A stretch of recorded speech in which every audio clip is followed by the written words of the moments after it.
So today I'm going to talk to you about the induced fit model of enzyme catalysis, and how this concept can tell us a lot about how enzymes work. But before we do that, let's review the idea that enzymes make reactions go faster. And when you look at a reaction on a reaction coordinate diagram, you'd see that the catalyzed reaction would have a much smaller activation energy than the uncatalyzed one. Also remember that because of this, the energy of the catalyzed reaction's transition state is far lower than the energy of the uncatalyzed reaction's transition state. So what do enzymes look like? Well, most enzymes are proteins, or at least partially made up of protein. And substrates are any molecule that an enzyme will act on. And often, these substrates are the reactants that the enzyme will ultimately help turn into products through a reaction. Now, enzymes also have what is called the active site, which is the location on the enzyme where substrates bind, and that's where the reaction ultimately happens. And it's important to recognize that every enzyme has a unique active site that will only bind to certain substrates. And just to clarify, I've referred to the active site here as both of the notches found on the enzyme, and not the space in between them.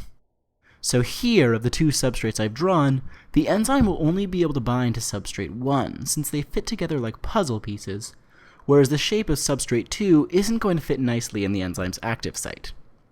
Now, since enzymes have unique active sites, we say that enzymes are specific to certain substrates, and by extension, certain reactions. But let's dive a little deeper into what happens when enzymes and substrates bind each other, and how that binding pattern changes as a reaction progresses. So first, you'll have your enzyme here and your substrate over here, and I'm just going to label this with a number 1, since it'll be the first thing that happens in the sequence of events to come. And at this stage, nothing has happened yet, and the enzyme and the substrate have yet to come in contact. So next what will happen is the enzyme will bind the substrate, but this binding won't be perfect. So I'll call this initial binding, which is stage 2 of the process. And what that means is that the forces holding these two together are strong, but they're not at their maximum strength just yet. And enzymes and substrates don't actually fit together quite like puzzle pieces. And they actually work a little bit more like two pieces of clay that will both mold together so that the fit is much tighter. So in our next step, this is exactly what happens. The enzyme and the substrate will both change shape a little bit and bind to each other really strongly.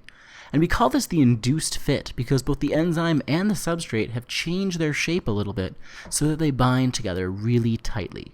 And it's at this point where the reaction that the enzyme is catalyzing is at full force, and this would be stage 3. So our next stage occurs after the reaction is completed, and the binding becomes similar to what it was in stage 2. But the difference here is that there is something different about the substrate. So in this reaction, the enzyme is cutting our substrate into 2 parts, so now the 2 parts have become separated. And this would occur after the reaction is finished, and we'll call this stage 4.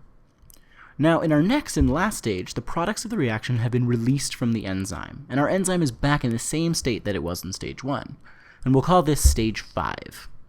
Now let's look at this from a slightly different angle. I'm going to label the enzyme as E, the substrate as S, and our 2 products as P1 and P2. And they're going to represent this series of events as different steps in a sequence of reactions. So first we'll have E and S separate, and this is stage 1. And next, E and S will bind to each other to form an enzyme-substrate complex, which I've called ES, and corresponds to stage 2 from before. Now what's really interesting is that in the next step, where we had the induced fit of stage 3, we're actually at the transition state of the entire reaction. And this is the same as that really high energy point that we saw at the beginning of this video. And it's at the point of the transition state where our enzyme is most tightly bound to its substrate. Now I've written the substrate out here with the letter X because at the reaction's transition state, our substrate isn't quite our reactant and it isn't quite our product either. It's somewhere in between. So that's why I've written it out as X instead of S. And I've also written this double dagger symbol, which is just a universal symbol for transition states. Now in our next stage, which is after the reaction has occurred, since it exists after the transition state, we have the enzyme bound to the 2 products P1 and P2. And this was stage 4 from before. And then finally in our last stage, stage 5, we have our enzyme, which is now separated from our 2 products P1 and P2. Now, the big takeaway from all this is that binding between enzyme and substrate is strongest at the reaction's transition state. And this is because the enzyme and the substrate have molded together, and that's why we call it the induced fit. Now, some enzymes will actually bind more than one substrate, And if we look at a reaction that might be familiar, which is lactic acid fermentation, we can see that our enzyme, lactate dehydrogenase, will have space to bind two different substrates in this reaction. One space being for NADH and the other being for pyruvate. So enzymes don't necessarily bind just one substrate. Now, sometimes things will bind to enzymes at places other than their active sites, and we call this allosteric binding. So if we have an enzyme here with its active site, a regulating molecule, like an inhibitor, may bind the enzyme at a different location than the enzyme's active site. Now, when something binds to an enzyme like this, it usually has the effect of changing the shape of an enzyme in some way to affect its ability to catalyze reactions. So in this case, when an inhibitor binds the enzyme, it might change the shape of the active site, thereby inhibiting the enzyme as it's no longer able to bind its intended substrate, since they don't quite fit together anymore. So while enzymes bind reactive groups at their active sites, they can also bind regulators at their allosteric sites, and allosteric sites just refer to any binding site outside of the active site. And remember, allosterically binding molecules can either be activators or inhibitors, any regulating molecule. So what did we learn? Well, first we learned that enzymes are specific, and that they can each bind to only specific substrates to catalyze specific reactions. Next, we learned about the induced fit model, and how enzymes bind their substrates most tightly in the middle of a reaction at the reaction's transition state.